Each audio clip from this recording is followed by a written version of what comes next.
bini'aadamka noloshiisa marnaba lagama waayo niyadjabyo kala duwan oo la soo dersa xilliyo iyo xaalado kala duwan kuwaasi oo saameyn kaga taga qalbigiisa ama maskaxdiisa iyo xusuustiisaba. balse niyadjabka koowaad ama ka u horeeya waa uu ka duwan yahay kuwa kale ama kuwa ka dambeeya. barnaamijkeena maanta waxaynu kugu eegi doonaa ama aynu kaga hadli doonaa niyadjabka koowaad.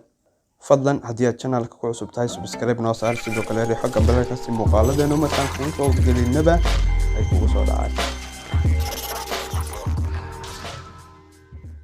niyadjabka koowaad xanuun ayuu leeyahay, balse inta ka dambaysa waa casharo. halganka iyo hirdanka lagula jiro nolosha marnaba lagama waayo guuldarooyin xanuun badan oo saameyn ku yeesha niyadda iyo mooraalka qofka.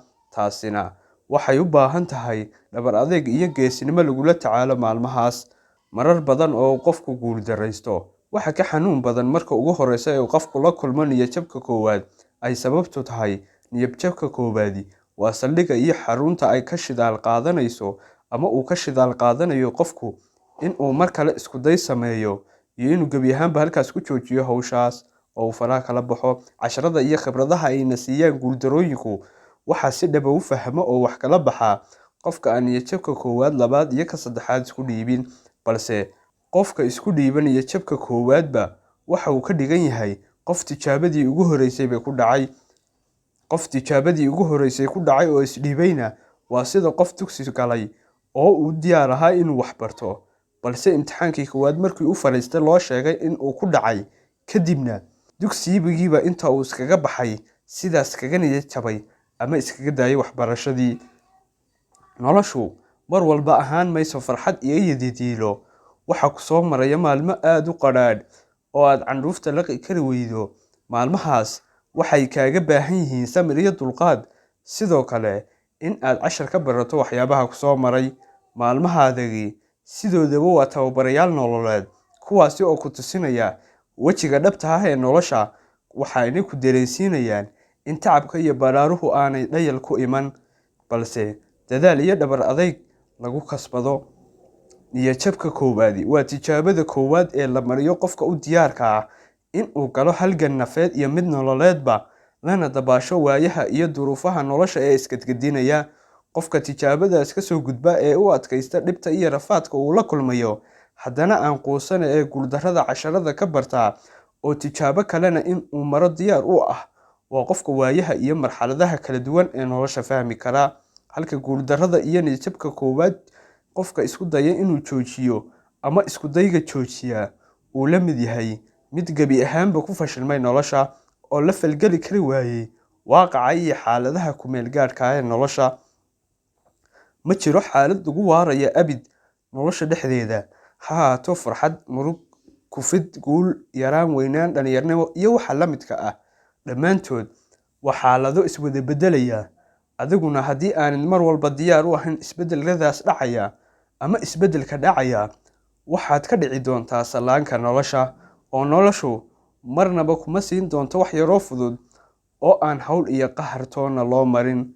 guushuna waxay ku xiran tahay hadba sida aad ula falgasho isbeddeladaas dhacaya iyo fursadaha ku soo maraya, sida aad uga faa'iidaysato nolosha dhexdeeda. inta lagu jiro xaaladan, dadku waxay noqdaan laba miduun, mid calaacal badan oo guuldarradiisa gidaar walba kaga sheekeeya, iyo qof wax isweydiiya oo baadha halka ay wax ka khaldameen, iskuna daya in uu saxo wixii khaldamay. farqiga u dhaxeeya labadaasi waxa weeye in qofna isku day iyo dadaal labaad iyo isbeddel uu diyaar u yahay, halka ka kalena calaacal iyo quus meelaha la taagan yahay. marka qofku garanayo in aanay guushu cidna la dhalan, wixii dhacay kuma canaananayo qadarka, balse waxa uu isku arkayaa qof waddo khaldan maray. sidaasi darteed natiijada u soo baxday ee u sheegtay in uu waddadaas beddelo. marnaba qofkaasi noqon maayo mid eedeyn iyo cambaarayn meelaha la fadhiista, balse waxa uu yahay mid ku howlan sixidda wixii ka khaldamay. qofkaas oo kale inta ay doontaba ha ku qaadatee, guul wax ka yar kuma qancayo. guuldarro kasta iyo fashil kasta uu kula kulmo jidka waxa uu u arkayaa in ay yihiin khibrado iyo waayo aragnimo uu ka kororsanayo nolosha dhexdeeda. halka qofka kale mas-uuliyadda iyo guuldarooyinka uu dusha u saarayo cid kale. niyadjabka uu dareemayana uu ku sii siyaadinayo sida uu u dhaqmayo ee ah in aan waxqabad iyo isbeddel la iman ee uu afka un ka wadwado sheeko calaacal, taasi oo aan waxba u siyaadinayn.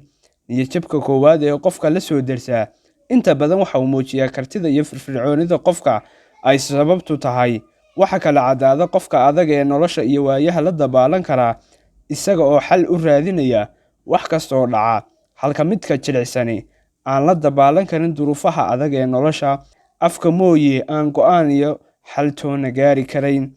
niyadjabka koowaadi waxa uu diiwaanka u geliyaa dhibcaha uu keeno qofku la hirdanka nolosha iyo waxqabadka uu la yimaado kadib xaaladaas.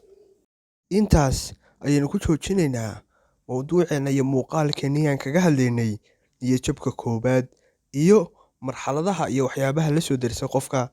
aad baad ugu mahadsan tahay inaad muuqaalkeena daawatay halkana soo gaartay. fadlan haddii aad nagu cusub tahay nagu soo biir. aad bay umahadsantihiin. wasalaamu calaykum waraxmatullaahi tacaala wabarakaatu.